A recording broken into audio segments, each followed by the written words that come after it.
If you're seeing a 500 internal server error on itch.io, don't worry, because in this video I'm going to walk you through a few simple fixes that can help you get back into the site or continue downloading and updating your games. This is a common issue, and it can happen because of browser problems, cached data, DNS issues, or even a temporary problem with the upload or download session.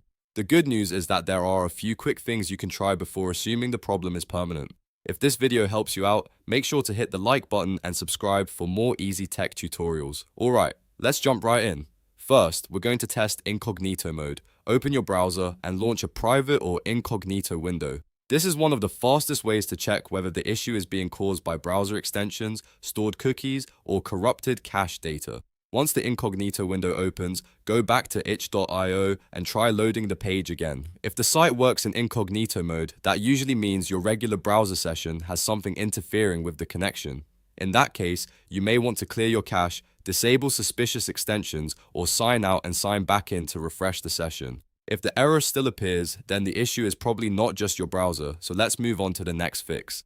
The second thing to try is flushing your DNS. Sometimes a 500 error can be related to a network lookup issue, especially if the site has changed routes or your system has stored outdated DNS information. To do this on Windows, click the Start menu, search for Command Prompt, and open it. You can also open it as administrator if you want to make sure the command runs without any permission issues. Then type ipconfig flush DNS and press enter. If it worked, Windows will confirm that the DNS resolver cache was successfully flushed. After that, restart your computer so your network connection starts fresh. Then reopen your browser and try itch.io again. This step can help clear out bad or outdated network data that may be causing the internal server error to keep showing up.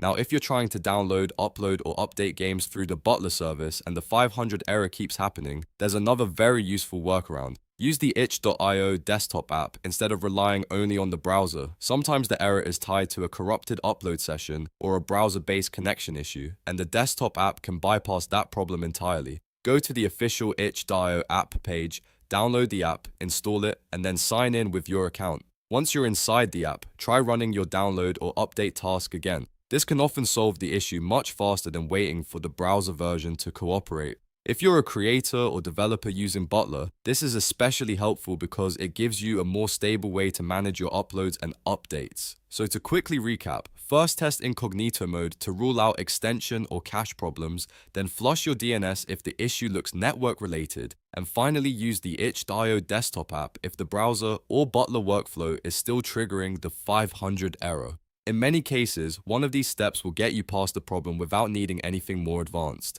If this tutorial helped, please give it a thumbs up and subscribe for more quick fixes and software guides. Thanks for watching, and I'll see you in the next one.